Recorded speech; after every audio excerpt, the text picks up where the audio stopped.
How did you end up linking with Coach K?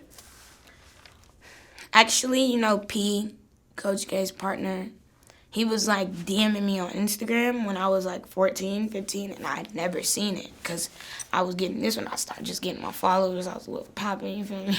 So this is when I put out my first like video and stuff like, not first video, but I put out like In Your City and Sad was out, those 3 records. So P was like DMing me like, yo, I want to meet you. I want to, you know, like, what's up? And I was never seeing none of the DMs. So then P shows Coach like, yo, look at this girl. Like, she's fine. And Coach was like, hey, that's Maddie. I know Maddie. You know, Coach and Maddie knew each other. So he called Maddie. And then Maddie was like, yeah, just come by the studios. And then they came by the studio. And they used to always just come up there and just watch me record and stuff like that. And then me and Coach and me and P just kind of built our own relationships. I pretty much known them for a while now. I've known them for a minute now. So, yeah. And then the introduction to Lil Yachty came after. Lil Bo. Yeah. It was like a while after, maybe like a year later. Well, like a year?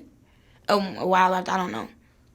I was at the Masquerade and Yachty had a show. And I saw Coach and he was like, yo, I gotta introduce you to Yachty. I manage him now. So then he introduced us, and then later, him and Maddie got on the phone and they was like, we gotta put Kodie and Yachty in the studio together. And then, yeah, boom, sad.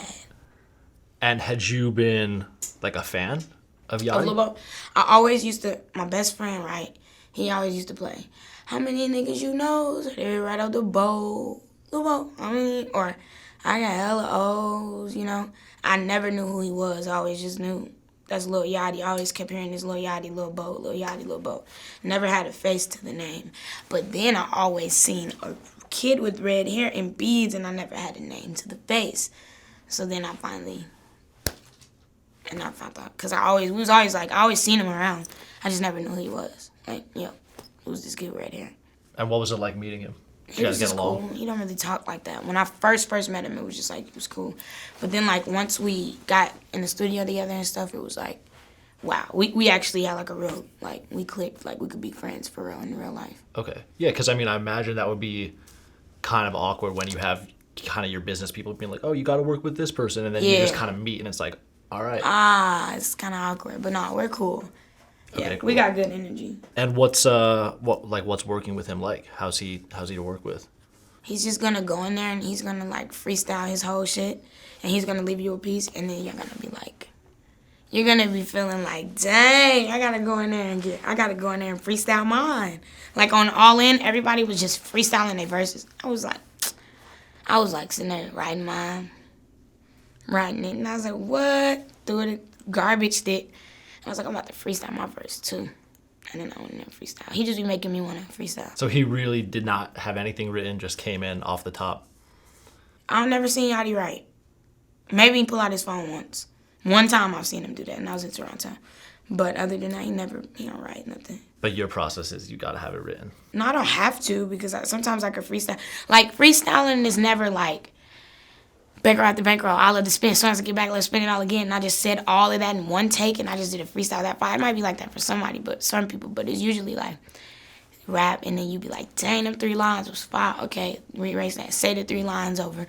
Wait, think of another line. Wait, think of another line. So it's more like mentally writing. It's not like, you know what I'm saying? Mm-hmm. I don't just be freestyling. Did you grow up listening to like super, super lyrical rap? Mm-mm. No, I'm not gonna lie to you. I'm not gonna even be like, yeah, you know, I was listening to all that, all that super lyrical stuff. No, I didn't. I just like R&B. I just really liked R&B. I still love R&B. So yeah. As far as rappers? Rappers, back in the day, rappers or rappers now? Just like who you think kind of influenced your voice. Maybe Andre 3000. That's like the only person I could really think of that really, I feel like. I mean, that's a good one to have influence your voice for sure. Yeah, like from back then. Now, people that influence my voice, I'm not gonna lie, Thug influences me. I really like Young Thug just because he's so like different. Like he influences me. He's just fire. I don't know. But really like people and like books and like movies and like kids. inspire me. I feel like kids really inspire me. All right, so how did the deal with L.A. Reid come together? My mom had met Chubby Baby, and he was just like, I'm gonna make a long story short real quick. He was like, yo, we could put Kodie Shane in front of L.A. We're having a showcase, blah, blah, blah. He works for Epic, he's an A&R. So my mom was like, yeah, whatever, cool. Because, it's like, yo, I got $1 million for you in my truck, come grab it. And we're just like, yeah, okay. Then you go to the truck, and it's actually $1 million there, and you can get to grab it, and you get to leave. You know what I'm trying to say? So it's like, I'll get you in front of L.A. We're like, whatever. So then 2 days later, a day later, I'm like, at the showcase. And I didn't know L.A. Reid was gonna be there, so I'm just like chilling. And then I walk in, and I was like, damn. And then I just played a few songs, played a few videos, and then yeah. And he was just like, yo, I gotta shake your hand right quick. He was like, I gotta give you a hug. And was this was before you collaborated with Lil Yachty? Yes. Okay. This was before.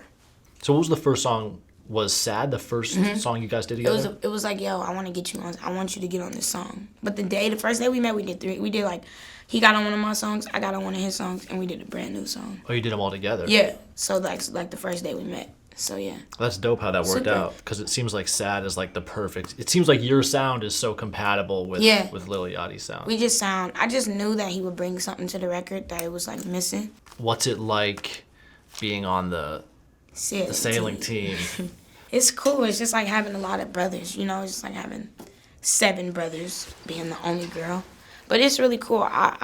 We all got our own like relationship. Like I could text any one of them and be like, "Yo, what you doing?" Like, you know, we all got our own relationship, so it's cool. Did you guys all go on tour? We went on the boat show tour. And then what's that like, being on tour with you plus 7 guys?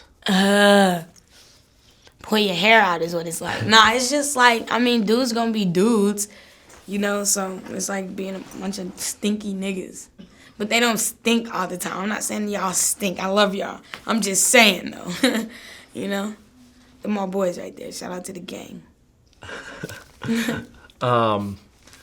So, to keep talking about Lil Yachty a little bit, he has faced, like, a lot of criticism. Yeah. Especially from the older generation. So rich, though. It doesn't even matter.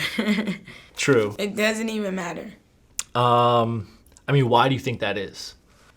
Just because people don't get it. He's, like, coming out, and he's just like, this is me, guys. I don't care. You know what I'm saying? I'm going to try all of this shit. I'm going to do that, and I'm going to do that, and I'm going to kill that. And I'm going to snap on that. You know what I'm saying? He's just like, I'm being me. I'm bringing my gang with me. So anybody that's, like, really hating on him just don't know him. You know what I'm saying? And I don't know. You know, anybody, they just don't know him, I feel like, for them to say he's such a bad guy or so crazy or something like that. He's a cool guy. He's just doing it right now. What can you say? Yeah, I mean, I don't know if maybe some of the criticism he took was, like, on a personal level, but there was that whole, like, mini controversy where he was saying he didn't know, like, he couldn't name 5 Biggie songs or something like that. Yeah, but I feel that. And I feel that whole controversy thing, but that man is still rich, still doing it. It's like, I mean, okay, you know, okay. He's a legend, though. Biggie's a legend. We know that. As long as niggas know, I mean, like, nobody should ever get killed for opinions, but I don't agree with him. You know, like that whole, because I was on the bus when that whole Biggie and Tupac conversation was going on. The Tupac and Drake thing. I was on the bus. That was on the tour bus. That was crazy. I was, like, literally telling them, like, y'all are crazy. Like, I don't agree with them, but it's just an opinion, so. Yeah, so do you think that, like, younger artists have the responsibility to go back and kind of, like, do their homework and study some of the older cats?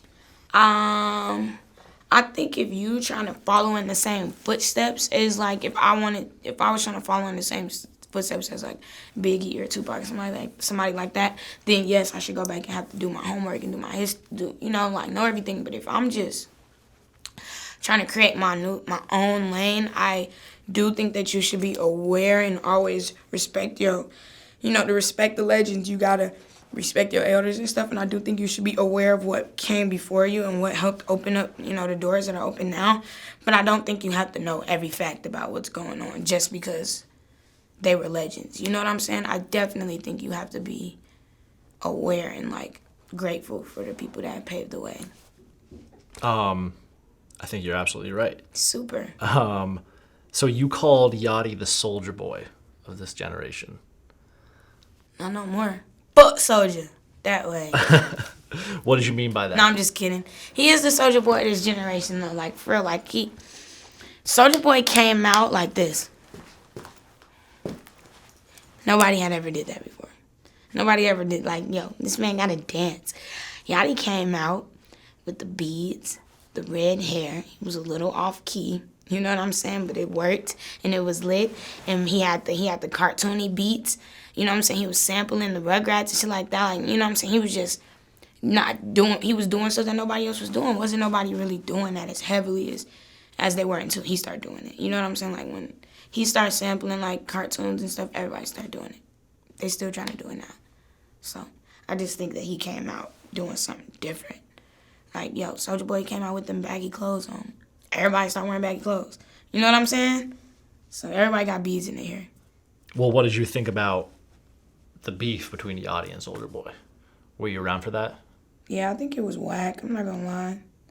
I just think that, first of all, we don't argue over no females. Let me repeat that. We don't argue over no females, especially not them kind. You clearly see that shit. You know what I'm saying? That's just whack. I feel like, number one. Number two, y'all was just cool.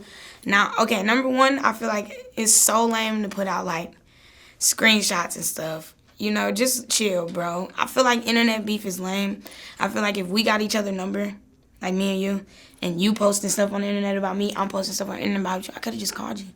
I could have just texted you. We could be texting. Nobody has to know how this is going on. I feel like a lot of stuff a lot of that was just for attention. Not on Yachty's part, but I feel like a lot of that was just for attention, And once again, we don't argue over no females because it's too many. It's so many, bro. Dan. Did you ever talk to Yachty about that? It's not even worth talking about. Maybe for 2 seconds, but we were it's not even worth talking about. It's that lame. So you're cool with Soulja and Yachty? You're all good with I can't even be with somebody that, don't fuck with my camp, so I'm over here with it. I ain't gonna lie. I'm over here with it. I ain't even gonna hold you.